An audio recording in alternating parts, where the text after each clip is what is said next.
నమస్కారం. A1 Telugu first news TV వార్తలకు స్వాగతం. ముందుగా వార్తల్లోని ముఖ్యాంశాలు.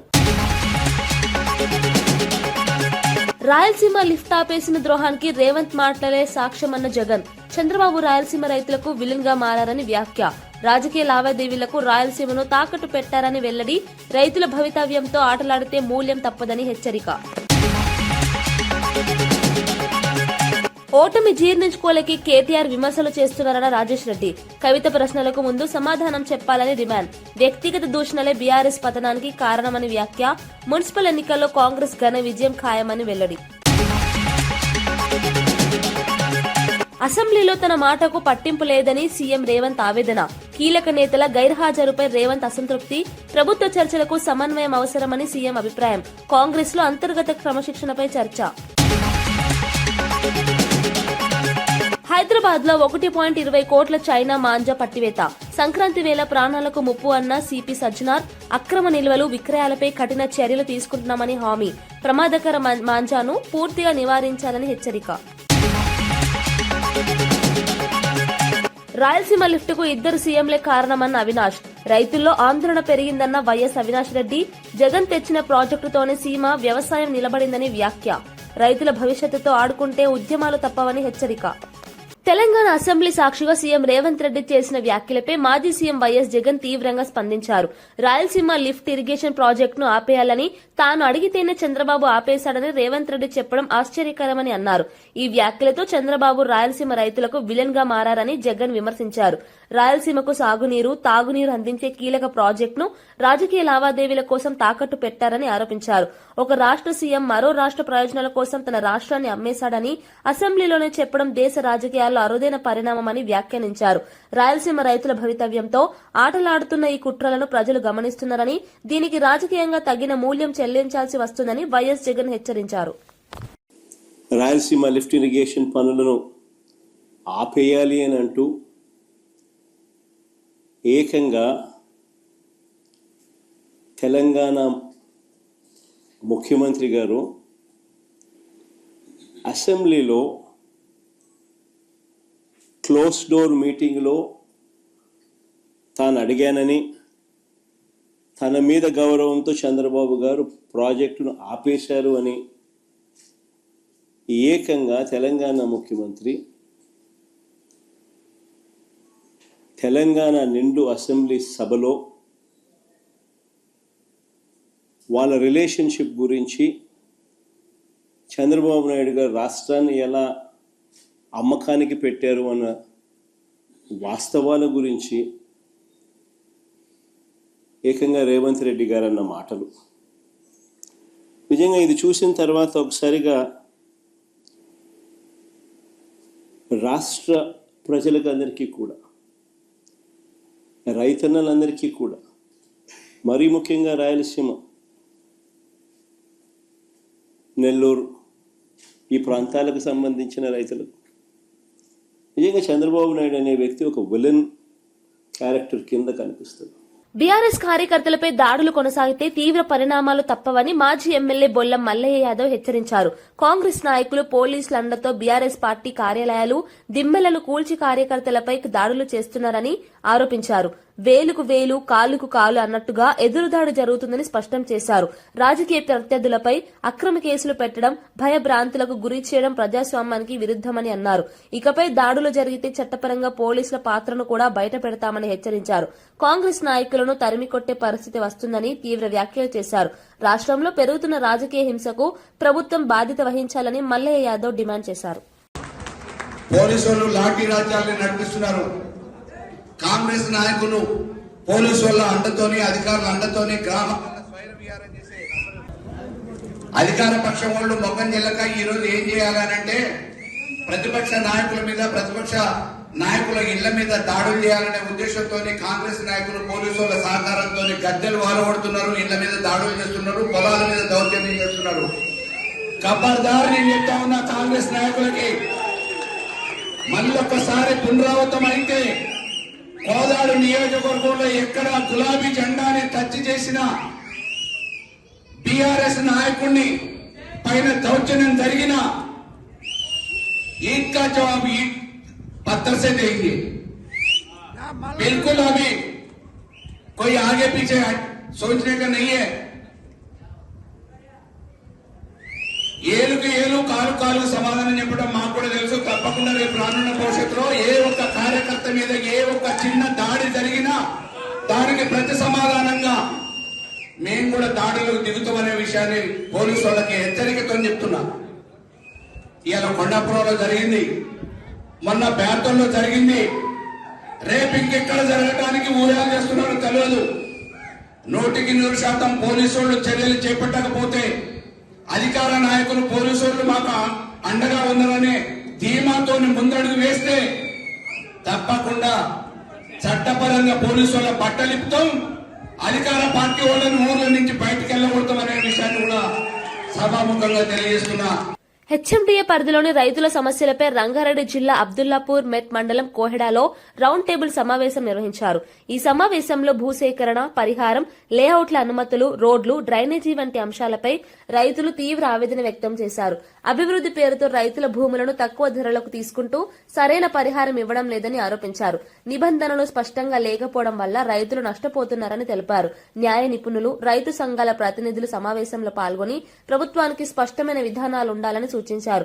రైతుల హక్కులను కాపాడుతూ అభివృద్ది జరగాలని, లేకపోతే పోరాటం తప్పదని హెచ్చరించారు.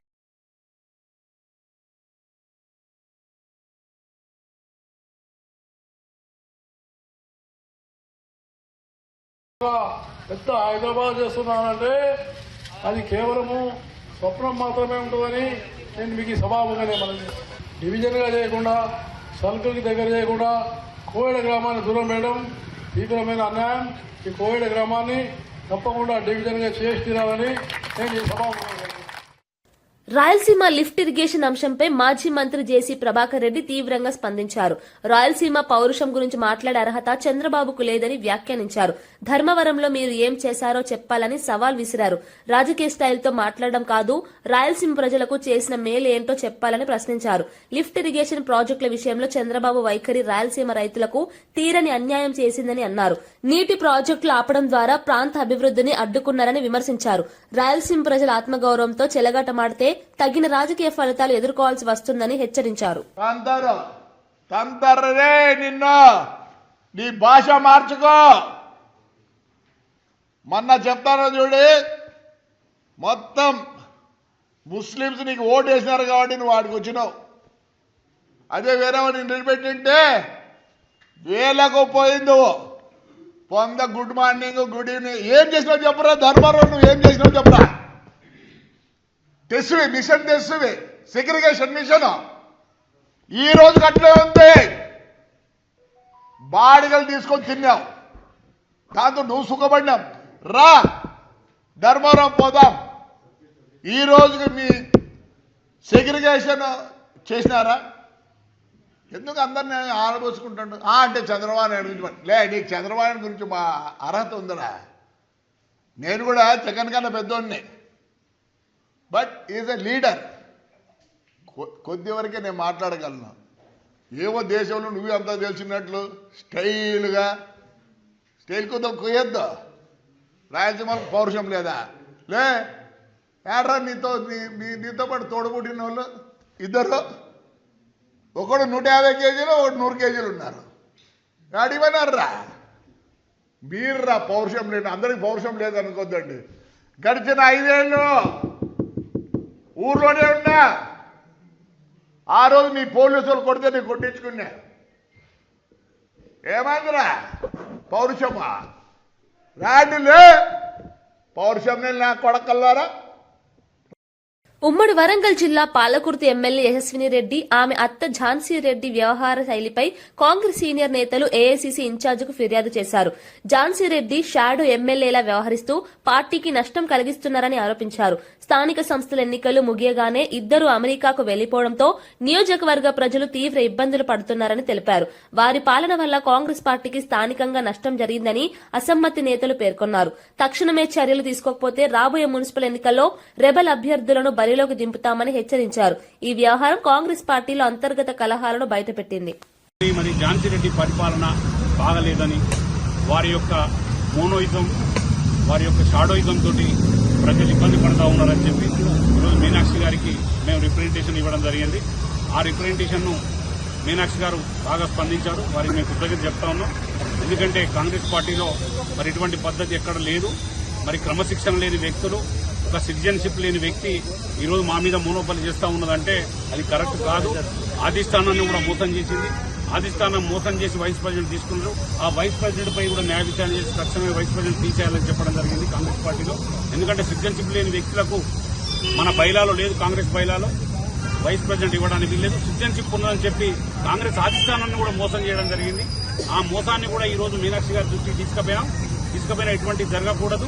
మరి ఎందుకు ఈ పద్ధతిలో జరుగుతూ ఉన్నది, ఇంతమంది సర్పంచులు ఓడిపోవడానికి కారణం ఏందని చెప్తే వారికి చెప్పడం జరిగింది. అమ్మ, వారి ప్రవర్తన బాగలేదు, ప్రజల్లో ఉండట్లేదు. వాళ్ళు ఎలక్షన్లు కాగానే ఇద్దరు అత్తాకోడలు ఇద్దరు చదువుకొని అమెరికా వెళ్లిపోయారు. మరి ఈ రోజు ప్రజలకు ఏ కష్టం వచ్చినా చూసేవాళ్ళు లేడు. చూసే నాయకులను మమ్మల్ని అందరినీ అసమ్మతిగా, దయాకర్రావు ద్రోహులుగా చిత్రీకరిస్తా ఉన్నది. బీఆర్ఎస్ వర్కింగ్ ప్రెసిడెంట్ కేటీఆర్ పై కాంగ్రెస్ ఎమ్మెల్యే కూచుకుల రాజేష్ రెడ్డి తీవ్ర స్థాయిలో విమర్శలు గుప్పించారు. ఎన్నికల్లో ఎదురైన ఓటమిని కేటీఆర్ జీర్ణించుకోలేకపోతున్నారని, అదే నిరాశతో రాహుల్ గాంధీపై అనుచిత వ్యాఖ్యలు చేస్తున్నారని మండిపడ్డారు. ముందుగా సొంత చెల్లి కవిత అడుగుతున్న ప్రశ్నలకు కేటీఆర్ సమాధానం చెప్పాలని డిమాండ్ చేశారు. రాజకీయ నేపథ్యం లేకపోయినా రేవంత్ రెడ్డి ప్రజల నమ్మకం పొందుతూ సీఎం అయ్యారని చెప్పారు. ప్రజాస్వామ్యంలో ఓటమిని అంగీకరించకుండా వ్యక్తిగత దూషణలకు దిగడం బీఆర్ఎస్ పతనానికి నిదర్శనమన్నారు. రాబోయే మున్సిపల్ ఎన్నికల్లో కాంగ్రెస్ ఘన విజయం సాధించడం ఖాయమని ధీమా వ్యక్తం చేశారు. రాజేష్ రెడ్డి గెలవడం నేను ఇవాళ మీకు పల్లగుద్ది చెప్తున్నా, మళ్ళా టైం కూడా కాంగ్రెస్ వస్తుంది. మా ప్లానింగ్, మా సీఎం గారి ప్లానింగ్ అన్ని కూడా కరెక్ట్ ఉన్నాయి, పగడ్బందీగా ఉన్నాయి. ఫస్ట్ ఆ పార్టీలో వాళ్ళ సొంత రక్తం మాట్లాడుతున్న కవితమ్మ మాట్లాడే ప్రశ్నలకు వాళ్ళు ఆన్సర్లు ఇవ్వాలి. దాన్ని కప్పిపుచ్చడానికి కేటీఆర్ రాహుల్ గాంధీ అవలాడు అంటాడు. ఏమైనా మెంటరా? రాహుల్ గాంధీని ప్రధానమంత్రిని వదులుకున్న రాహుల్ గాంధీని వాడు అవలాగాడు, వీడు అవలాడు. అంటే మనిషి నచ్చకపోవచ్చు, నాకు కూడా చాలా మంది నచ్చారు, కానీ నేను ఎవరు తింటాను. నేను ఇప్పుడు రాజకీయం, ఎలక్షన్ వరకు రాజకీయం, ఇప్పుడు చేయాల్సిన డెవలప్మెంట్. నార్కల్ డెవలప్ కావాలి. నాకు అవకాశాలు ఇచ్చారు, నా ప్రజలు నాకు అవకాశాలు ఇచ్చారు. నేను చేస్తాను నార్కల్ డెవలప్. నాకు ఎంత కష్టమైనా నేను చేస్తాను, విధంగా రోజు చేస్తున్నాను. వాడవలాడు, వీళ్ళవలాడు అంటే నాకంటే ముందు రేవంత్ రెడ్డి గారు సీఎం అయిపోయిన బాధతో ఈరోజు రాహుల్ గాంధీ అవలాడు సీఎం అంటే ఎప్పుడైనా ఒక మంచికి రెస్పెక్ట్ ఇవ్వడం. అంటే వాళ్ళ కుటుంబ కళలు, నేను సీఎం కాలేదు అనే విధంగా ఈరోజు ఈడబట్టి పంట మాట్లాడుతున్నాం. మనిషి అన్నాక మనిషికి రెస్పెక్ట్ ఇచ్చి నేర్చుకోవాలి. ఏం తింటారంటే పీఆర్ఎల్ఏ ప్రాజెక్టు విషయంలో కాంగ్రెస్ చేసిన తప్పులు తెలిసి కూడా బీఆర్ఎస్ ఎందుకు బయట పెట్టలేదని కేంద్ర మంత్రి బండి సంజయ్ ప్రశ్నించారు. గత ప్రభుత్వం కృష్ణా జలాలను సద్వినియోగం చేసుకోలేదని విమర్శించారు. ఏటా సుమారు 60 టీఎంసీల నీరు వృధాగా సముద్రంలో కలిసిపోయిందన్నారు. నీటి వాటా ప్రకారం తెలంగాణకు 571 టీఎంసీలు, ఆంధ్రప్రదేశ్ కు 299 టీఎంసీలు రావాల్సిండగా వాటాలు పూర్తిగా రివర్స్ అయ్యాయని తెలిపారు. ఈ ఒప్పందానికి ఉమాభారతి సమక్షంలో చంద్రబాబు, కేసీఆర్, హరీష్ రావు బాధ్యత వహించాలని ఆరోపించారు. ఈ అంశాన్ని ప్రజల ముందుకు తీసుకెళ్లాల్సిన బాధ్యత బీఆర్ఎస్ తీసుకోలేదని విమర్శించారు. లాక్డౌన్ టైంలో వీళ్ళు అన్నిటి మీద కూర్చొని నేను తెలుసుకునేవాడిని కూడా. తెలుసుకుంటే కాంగ్రెస్ పార్టీ చేసిన మోసము, తర్వాత కేసీఆర్ చేస్తున్న మోసం చూసాక నాకే ఆశ్చర్యం అనిపించింది. అందుకే అప్పుడు యుద్ధం స్టార్ట్ చేసింది నేను. కృష్ణా జలాల విషయంలో కూడా కేసీఆర్ ఏమంటే కృష్ణా గోదావరి మీ జాగిరా, ఇగో ఏం కొడతారు డైలాగ్ కొడతారు. డైలాగ్ అంటే చంద్రబాబు నీ ఆటలు సాగాయి, దేవినేని ఉమా సన్నాసి ఏమంటున్నాడట. మోడీ కూడా మాకు ప్రధానమంత్రి, కేసీఆర్ అనే అణుబాంబు మళ్లీ వస్తుందట. తోకపడ కూడా కాలే ఆ రోజు. కేసీఆర్ అనే అణుబాంబు మళ్లీ వస్తుంది, మీ మూతి మీద తన్ని ఆర్డీఎక్స్ కడతా. ఈ పక్కకు ఉమా, ఎవరు ఉమా, దేవినేని ఉమా, మా కళ్ళు పొడుస్తారా పాలమూరు రంగారెడ్డికి నీళ్ళెక్కడివి, అసలు అనుమతున్నాయని ఆయన కూడా అడిగినారు.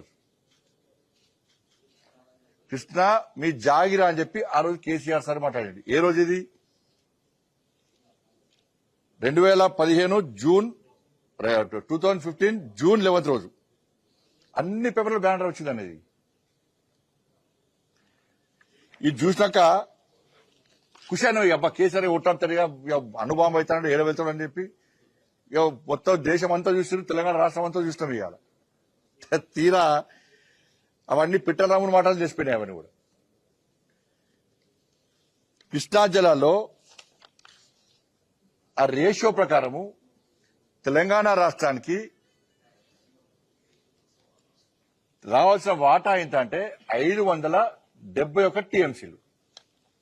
68% రేషియో ప్రకారము తెలంగాణ రాష్ట్రానికి రావాల్సింది 571 టీఎంసీలు మనకు రావాలి, తెలంగాణ రాష్ట్రానికి రావాలి. ఆంధ్రప్రదేశ్ కు 299 టీఎంసీలు వాళ్ళకి రావాలి. ఇది ఉల్టా అయింది. ఈ పేపరు ఫస్ట్ బయటపెట్టింది నేనే అనేది. ఇది మొట్టమొదటిసారి 3 సంవత్సరాల క్రితం బయట పెట్టింది నేనే. హైదరాబాద్ లో భారీగా చైనా మాంజాను పోలీసులు స్వాధీనం చేసుకున్నట్లు సిపి సజ్జనార్ వెల్లడించారు. నగరంలోని పలు ప్రాంతాల్లో నిర్వహించిన దాడుల్లో సుమారు 1,20,00,000 రూపాయల విలువైన చైనా మాంజా పట్టుబడిందన్నారు. సంక్రాంతి పండుగ నేపథ్యంలో చైనా మాంజా వాడకం వల్ల ప్రజల ప్రాణాలకు ముప్పు ఏర్పడుతుందని హెచ్చరించారు. ఇప్పటికే చైనా మాంజా కారణంగా పక్షులు, ద్విచక్ర వాహనదారులు గాయపడిన ఘటనలు ఉన్నాయని గుర్తు చేశారు. అక్రమంగా నిల్వ చేసి విక్రయించే వారిపై కఠిన చర్యలు తీసుకుంటామని స్పష్టం చేశారు. ప్రజలు సహకరించి ప్రమాదకరమైన మాంజాను వాడవద్దని, పిల్లలను దూరంగా ఉంచాలని సిపి విజ్ఞప్తి చేశారు. 52,000 పైన వాల్యూ ఉన్న ఒక బాబిన్స్ ని 6,226 బాబిన్స్ ని మనము సీజ్ చేయడం జరిగింది. సో దీని విలువ దాదాపు 1,24,52,000. సో దీనివల్ల కూడా మనము చాలా మందిని దాదాపు 140 మందిని అరెస్ట్ చేయడం జరిగింది. బిఎన్ఎస్ సెక్షన్స్ కాకుండా ఈ వైలేషన్ ఆన్ మనకు ఈ ఒక ఎన్విరాన్మెంట్ ప్రొటెక్షన్ యాక్ట్ అనేది ఉంది 1986. ఇది కూడా చాలా ఒక మంచి యాక్టు. దీనిపైన కూడా చాలా మనము కేసెస్ కట్టడం జరిగింది. ఈ కేసులో బుక్ అయిన వాళ్ళకి 5 సంవత్సరం శిక్ష పడే అవకాశం కూడా ఉంటుంది. మనం కూడా ఈసారి ఎవరెవరు ఈ ఒక్క కేసులో పట్టుబడి ఉన్నారు, అది చివరి దాకా ఎక్కడ ప్రొడక్షన్ అయింది, ఎవరి దగ్గర తీసుకున్నారనే పైన మనము చాలా గట్టి ఒక ఇన్వెస్టిగేషన్ చేయడం జరుగుతుంది. ఈ ఒక్క చైనీస్ మాంజాని అమ్ముకోవడానికి లేదు, వాళ్ళు ఎవరు అమ్మినా వాళ్ళపైన కూడా కేసు అవుతుంది. డెఫినెట్లీ ఈ కామర్స్ సైట్స్ పైన కూడా కేసు కట్టడం జరుగుతుంది. ఆల్రెడీ వాళ్ళకు నోటీస్ కూడా ఇవ్వడం జరిగింది. అసెంబ్లీలో పవర్ పాయింట్ ప్రెజెంటేషన్ ఇస్తున్న సమయంలో కొంతమంది ముఖ్య నేతలు హాజరు కాకపోవడంపై సీఎం రేవంత్ రెడ్డి అసంతృప్తి వ్యక్తం చేసినట్లు కాంగ్రెస్ సీనియర్ నేత చిన్నారెడ్డి వెల్లడించారు. తన మాటకు ఎవరూ పట్టింపు ఇవ్వడం లేదని పీసీసీ చీఫ్ మహేష్ కుమార్ గౌడ్ వద్ద సీఎం బాధ వ్యక్తం చేశారని తెలిపారు. చర్చ జరుగుతున్న సమయంలో కీలక నేతలు సభలో లేకపోవడం తనను బాధించిందని సీఎం చెప్పినట్లు సమాచారం. ప్రభుత్వ కార్యక్రమాల్లో సమన్వయం అవసరమని, ప్రజా సమస్యలపై చర్చకు అందరూ హాజరు కావాలని సీఎం అభిప్రాయపడ్డారని చిన్నారెడ్డి తెలిపారు. ఈ వ్యాఖ్యలు కాంగ్రెస్ లో అంతర్గత చర్చకు దారితీస్తున్నాయి. డిండికి నీళ్లు కావాలంటారు. డిండికి నీళ్లు కావాలంటే నేను కూడా మాట్లాడా, క్యాబినెట్ మీటింగ్ లో మాట్లాడా. సార్ ఒకసారి నల్గొండ వాళ్ళ మాటలినే మనము ఈ పాలమూరు రంగారెడ్డి జూరాల నుంచి కిందికి తీసుకొని పోయినాం. మళ్ళీ అదే మిత్రులు మా డిండికి నీళ్లు కావాలంటున్నారు. శ్రీశైలం సోర్స్ గా ఒక లిఫ్ట్ పెట్టుకోమని చెప్పండి వాళ్ళకు. ఎందుకు మా ఏదో రిజర్వాయర్ నుంచి తీసుకుంటారు మీరు? లేక మాకు నీళ్ళు వచ్చినా ఈ ప్రాంతంలో మా భూములన్నీ పోయినాయి అనేటువంటి మాట కూడా చెప్పినాం. దానికి నేను ఒక్కటే మాట చెప్తాను. ఇప్పుడు డిండికి నీళ్ళు ఇవ్వాలన్నా కూడా మీకు ఈ ఏదుల రిజర్వాయర్ కన్నా ఒట్టెం రిజర్వాయర్ చాలా పెద్దది. దాదాపుగా 16-17 టీఎంసీలు నిలబడేటువంటి ప్రాజెక్టు ఒట్టెం. అదే మాదిరిగా మీ కింద ఉండేటువంటి కరివెను కూడా అంతే సమానంగా ఉండే ప్రాజెక్టు, 16-17 టీఎంసీలు నిలబడేటువంటి ప్రాజెక్టు. ఆ ప్రకారంగా ఏదో కేవలం 5-6 టీఎంసీలు నిలబడే ప్రాజెక్టు. అలాంటి చిన్న ప్రాజెక్టులో ఎందుకు తీసుకెళ్తారన్నా, మీరు ఈ ఒట్టెం నుంచి కనుక మీరు తీసుకుంటే ఆ బ్యాక్ వాటర్ నుంచి మీకు ఆ పక్కనే ఉండేటువంటి ఒక 2 గ్రామాలు ఉన్నాయి. పోతిరెడ్డిపల్లి అనేటువంటి గ్రామం, దాని ఒట్టెం అవతల పక్కన, అంటే నీళ్ళు నిలబడే దాని పక్కన. దాని తర్వాత సిరిసవాడ, ఒకప్పుడు జడ్చర్ల ఎమ్మెల్యే ఉండే సుధాకర్ రెడ్డి గారని, ఆ సిరిసవాడ ఆయన సొంత గ్రామం. ఈ 2 గ్రామాల నుంచి కనుక కాలువ పోతే డిండి వాగులో పడతాయి నీళ్లు, నేరుగా మీకు డిండి ప్రాజెక్టు పోతాయి. కేవలం 300 కోట్లతో ఈ ప్రాజెక్ట్ పూర్తి అవుతుందన్న మాట కూడా నేను చెప్పా. దానికి ఇవాళ 1,800 కోట్ల ఎస్టిమేట్ తయారు చేసినారు మన ఒట్టెం నుంచి. కాలు అటు తిప్పి ఇటు తిప్పి తీసుకొని, అంటే మన ఏదుల నుంచి మీకు ఒట్టే నుంచి తీసుకొని పోతే 300 కోట్లు అయిపోతుంటారు 2 గ్రామాల నుంచి కనుక తీసుకొని పోతే. కానీ ఇలా ఏదుల నుంచి తీసుకొని పోతున్నారు 1800 కోట్ల ఎస్టిమేట్ చేసినారు. 1800 కోట్లు ఎస్టిమేట్ చేసినారు. ఇది అయిన తర్వాత నేను ఈ మాట మాట్లాడిన తర్వాత ఒక 5-6 మంది నల్గొండ ఇంజనీర్స్ నా దగ్గరకు వచ్చారు. చిన్న వట్లా నువ్వు చాలా నిజాయితీ పడు, నీ చాలా గొప్పవాడివి, ఇలా ఈ ప్రాజెక్టు ఇట్లా కనుక అయితేనే అవుతుంది, లేకపోతే కాదన్నా, దానికి అడ్డమేయకండి అన్నా. వాళ్ళు ఎంత తెలివైన వాళ్ళు చూడండి, ఎంబడే గ్రహించి ఎవడు దీనికి అడ్డం మాట్లాడుతున్నాడు, ఎవడు దీనికి వ్యతిరేకంగా మాట్లాడుతున్నాడు, వాళ్ళని ఎట్లా మేనేజ్ చేసుకోవాలి. 300 కోట్లతో అయిపోయే ప్రాజెక్ట్ కి 1800 కోట్లు అప్రూవల్ ఇచ్చేసినాం. క్యాబినెట్ లో కూడా అప్రూవ్ అయిపోయింది. నాలాంటి చిన్నవాడిని నవరెత్తినా కూడా వినే పరిస్థితి లేదాడ. అందుకని జూబ్లీహిల్స్ ఎమ్మెల్యే నవీన్ యాదవ్ అసెంబ్లీలో తొలిసారి మాట్లాడడం ఎంతో గర్వంగా ఉందని తెలిపారు. తెలుగు సినీ TV outdoor unit technician union కార్యక్రమంలో ఆయన ముఖ్య అతిథిగా పాల్గొని మాట్లాడారు. తొలిసారిగా శాసనసభలో అడుగు పెట్టడం తనకు చిరస్మరణీయ అనుభూతి అని చెప్పారు. అసెంబ్లీలో తన స్వరం వినిపిస్తూ నియోజకవర్గ సమస్యలపై మాట్లాడే అవకాశం రావడం గర్వకారణమని పేర్కొన్నారు. ప్రజలు ఇచ్చిన బాధ్యతను నిబద్దతతో నిర్వర్తిస్తానని హామీ ఇచ్చారు. కార్మికులు, టెక్నీషియన్ల సమస్యలను అసెంబ్లీలో ప్రస్తావిస్తానని ఆయన భరోసా ఇచ్చారు. అవును, అంటే మీ ఫీలింగ్ ఎలా ఉంది? కొత్తగా అంటే ఫస్ట్ టైం అసెంబ్లీలో పోయినప్పుడు చాలా ఉంటది కదా, ఎంతైనా చాలా సంతోషంగా ఫీల్ అవుతాము. అండ్ అడుగు పెట్టిన రోజే నాకు అవకాశం రావడము, మా ప్రాంత సమస్యల్ని అసెంబ్లీలో మాట్లాడడం చాలా హ్యాపీగా ఫీల్ అయ్యాను. మా పబ్లిక్ కూడా హ్యాపీగా ఉన్నారు. దాని రిజల్ట్ కూడా ఇమ్మీడియట్ గా హైటెన్షన్ లేన్స్ కి సంబంధించి, నాళాలకు సంబంధించి అధికారులు కూడా మాట్లాడడం, హైటెన్షన్ లేన్స్ పైన కూడా అధికారులు ఫీల్డ్లోకి వచ్చి వాటికి సంబంధించిన ఎస్టిమేట్ చేయడం, అంటే పని కూడా ఫాస్ట్ జరిగే అవకాశాలు ఉన్నాయి. అండ్ చేపిస్తాను. అసెంబ్లీలో కొత్తగా పోయినప్పుడు చాలా హ్యాపీగా ఉన్నా.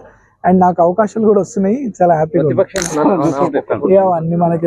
రాయలసీమ లిఫ్ట్ ఇరిగేషన్ ప్రాజెక్టుపై Telangana CM Revanth Reddy, AP CM Chandrababu Naidu కలిసి ద్రోహం చేశారని కడప ఎంపీ వైఎస్ అవినాష్ రెడ్డి తీవ్ర ఆరోపణలు చేశారు. ఈ విషయాన్ని విన్న నాటి నుంచి రాయలసీమ రైతుల్లో తీవ్ర ఆందోళన నెలకొందని తెలిపారు. రైతుల సమస్యలను ప్రభుత్వ దృష్టికి తీసుకెళ్లేందుకు సమావేశానికి వెళ్తే సమస్యలు వినకుండా ఎదురుదాడి చేస్తున్నారని విమర్శించారు. తెలంగాణ ప్రభుత్వం ఇష్టారాజ్యంగా ప్రాజెక్టు నిర్మిస్తూ నీటిని తరలిస్తుంటే ఆ ఎత్తులకు పై ఎత్తుగా రాయలసీమ లిఫ్ట్ ఇరిగేషన్ ను తీసుకొచ్చింది వైఎస్ జగన్ అని గుర్తు చేశారు. ఈ ప్రాజెక్టు ద్వారా రాయలసీమ రైతులు, వ్యవసాయం నిలబడిందని చెప్పారు. రైతుల భవిష్యత్తుతో ఆడుకుంటే ఉద్యమాలు తప్పవని హెచ్చరించారు.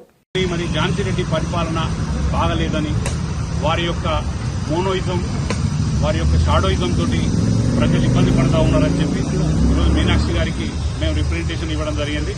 ఆ రిప్రజెంటేషన్ ను మీనాక్షి గారు బాగా స్పందించారు. వారికి మేము కృతజ్ఞత చెప్తా ఉన్నాం. ఎందుకంటే కాంగ్రెస్ పార్టీలో మరి ఇటువంటి పద్ధతి ఎక్కడ లేదు. మరి క్రమశిక్షణ లేని వ్యక్తులు, ఒక సిటిజన్షిప్ లేని వ్యక్తి ఈరోజు మా మీద మోనోపలి చేస్తా ఉన్నదంటే అది కరెక్ట్ కాదు. అధిష్టానాన్ని కూడా మోసం చేసింది. అధిష్టానం మోసం చేసి వైస్ ప్రెసిడెంట్ తీసుకున్నారు. ఆ వైస్ ప్రెసిడెంట్ పై కూడా న్యాయ విచారణ చేసి తక్షణమే వైస్ ప్రెసిడెంట్ తీసేయాలని చెప్పడం జరిగింది కాంగ్రెస్ పార్టీలో. ఎందుకంటే సిటిజన్షిప్ లేని వ్యక్తులకు మన బైలాలో లేదు, కాంగ్రెస్ బైలాలో వైస్ ప్రెసిడెంట్ ఇవ్వడానికి లేదు. సిటిజన్షిప్ ఉన్నదని చెప్పి కాంగ్రెస్ అధిష్టానాన్ని కూడా మోసం చేయడం జరిగింది. ఆ మోసాన్ని కూడా ఈ రోజు మీనాక్షి గారి దృష్టికి తీసుకుపోయినా ఎటువంటి జరగకూడదు. మరి ఎందుకు ఈ పద్ధతిలో జరుగుతూ ఉన్నది, ఇంతమంది సర్పంచులు ఓడిపోవడానికి కారణం ఏందని చెప్తే వారికి చెప్పడం జరిగింది. అమ్మ, వారి ప్రవర్తన బాగలేదు, ప్రజల్లో ఉండట్లేదు. వాళ్ళు ఎలక్షన్లు కాగానే ఇద్దరు అత్తాకోడలు చదువుకొని అమెరికా వెళ్ళిపోయారు. మరి ఈ రోజు ప్రజలకు ఏ కష్టం వచ్చినా చూసేవాళ్ళు లేడు. చూసే నాయకులను మమ్మల్ని అందరినీ అసమ్మతిగా, దయాకర్రావు ద్రోహులుగా చిత్రీకరిస్తా ఉన్నది. తెలంగాణలో కాంగ్రెస్, బీజేపీ పార్టీలు అక్రమ సంబంధాన్ని కొనసాగిస్తూ పనిగట్టుకుని బీఆర్ఎస్ పార్టీపై, ఆ పార్టీ నాయకులపై దాడులు చేస్తున్నాయని బీఆర్ఎస్ నేతలు ఆరోపించారు. దీనికి నిదర్శనంగా వెదిరి శ్రీరామ్ రెడ్డి రేవంత్ రెడ్డికి మద్దతుగా ప్రెస్ మీట్ పెట్టారని విమర్శించారు. ప్రభుత్వానికి వ్యతిరేకంగా మాట్లాడిన వారిపై అక్రమ కేసులు, దాడులు పెరుగుతున్నాయని తెలిపారు. ప్రజాస్వామ్యంలో విపక్ష స్వరం నొక్కే ప్రయత్నం జరుగుతోందని ఆందోళన వ్యక్తం చేశారు. బీఆర్ఎస్ ను రాజకీయంగా ఎదుర్కోలేక కాంగ్రెస్, బీజేపీ కలిసి కుట్రలు చేస్తున్నాయని ఆరోపించారు. ఈ దాడులకు భయపడబోమని, ప్రజల మధ్య నిజాలు బయట పెడతామని స్పష్టం చేశారు. పార్టీ శ్రేణులు అప్రమత్తంగా ఉండాలని పిలుపునిచ్చారు. చెట్ల పంపిణీ కార్యక్రమంలో భాగంగా ఖైరతాబాద్ వివిధ డివిజన్లకు సంబంధించి ఇవన్నీ కూడా పంపిణీ కార్యక్రమం చేయడం జరిగింది. ఎందుకంటే వెంటనే మన షాదీ ముబారక్ కానీ, కళ్యాణ లక్ష్మి కానీ, ఇతర బెనిఫిషరీస్, అదే సీఎం రిలీఫ్ ఫండ్ చెక్లు కానీ, ఇవన్నీ కూడా ముఖ్యమంత్రి గారు వెంటనే చేస్తున్నందులో భాగంగా మరి వచ్చినటువంటి వాళ్ళకి ఇప్పటికే కొంచెం కాలాతీతం అవుతుందని ఒక ఆవేదన ఉంది. కాబట్టి అది జరగకుండా ఇమ్మీడియట్గా చేయాలని ఆలోచన చేస్తా ఉన్నాం. తప్పకుండా ఇంకా అభివృద్ధి విషయంలో ఇప్పటికే ముఖ్యమంత్రి గారు స్పెషల్ డెవలప్మెంట్ ఫండ్ కూడా మాకు క్రియేట్ చేయడం జరిగింది. దాని కింద మేము పెద్ద ఎత్తున కార్యక్రమం తీసుకుంటాం. తీవ్రమైనటువంటి పదజాలం, ఎందుకంటే ఒక నాయకుడి మీద మీరు అలాంటి పదజాలం వాడడం కరెక్ట్ కాదు. అందుకనే మీరే గెలికి కయ్యం పెట్టుకుంటున్నారు ముఖ్యమంత్రి గారు. ముఖ్యమంత్రి గారిని గెలిపితే మరి మీరు ఒకటంటే 10 అంటారు ముఖ్యమంత్రి గారు. అందుకని ఆలోచించాలి, ఏదైనా అనే ముందు ఎందుకు అంటున్నాము, ఏ ఉద్దేశంతో అంటున్నాము మీరు చెప్పండి. రాజకీయంగా మీరు ఎన్ని రకాలుగా విమర్శించినా ముఖ్యమంత్రి గారు చెప్పారు, అందరు కూడా వెల్కమ్ చేస్తున్నారు.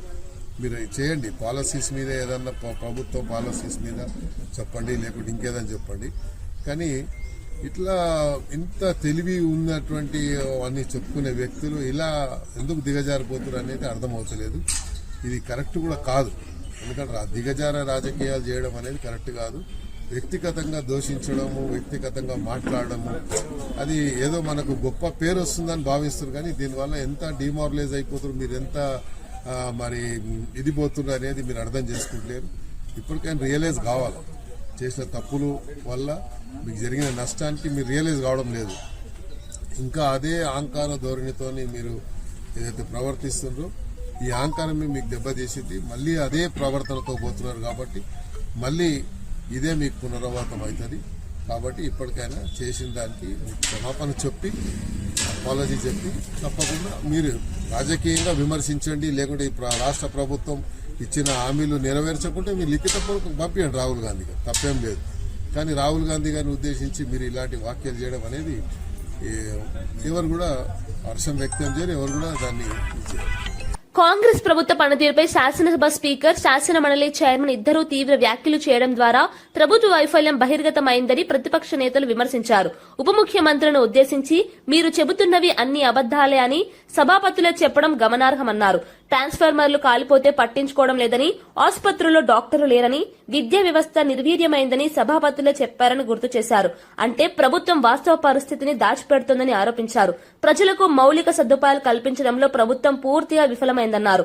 ఇలాంటి పాలనకు ప్రజలు త్వరలోనే గుణపాఠం చెబుతారని హెచ్చరించారు. ప్రజలు గెలిపించిండ్రు, అటువంటిది లోకల్ బాడీ ఎలక్షన్ లో 2000 మెజార్టీ టీఆర్ఎస్ మెజార్టీ వచ్చి చూపెడతా ఉన్నది. మరి దాన్ని దృష్టిలో పెట్టుకోకపోతే రాబోయే రోజుల్లో పార్టీకి నష్టం జరుగుతుందని చెప్పి మేము మరొకసారి మీనాక్షి గారికి, మా ముఖ్యమంత్రి గారికి, మా పీసీ ప్రెసిడెంట్ గారికి మరొకసారి రిక్వెస్ట్ చేస్తా ఉన్నాం. దీన్ని తక్షణమే స్పందించి రేపు తొర్రూరు మున్సిపాలిటీ నియోజకవర్గంలో ఒకటే మున్సిపాలిటీ ఉంది. తొర్రూరు మున్సిపాలిటీ 16 వార్డులు ఉన్నాయి. మరి 16 వార్డులలో మేము గనుక బాధ్యత తీసుకోకుండా అధిష్టానం కనుక ఆమె మీద బాధ్యత చెప్తే ఒక్క వార్డు కూడా గెలిచే పరిస్థితి లేదు. మేము ప్రజల్లో ఉండే నాయకులం, నిత్యం ప్రజల్లో ఉంటాం. ఒకవేళ మీరు స్పందించకపోతే మేము కూడా 16 వార్డుల్లో క్యాండిడేట్లను పెట్టి గెలిపించుకొచ్చి సీఎం గారికి ఒప్పజెప్తామని చెప్పి మేము కోరుకుంటా ఉన్నాం. ఎమ్మెల్యే గారు ఆమె అమాయకురాలు, ఏం చేయలేదు. షాడో ఎమ్మెల్యే ఝాన్సీ రెడ్డి తోటి ఇబ్బంది జరుగుతూ ఉన్నది.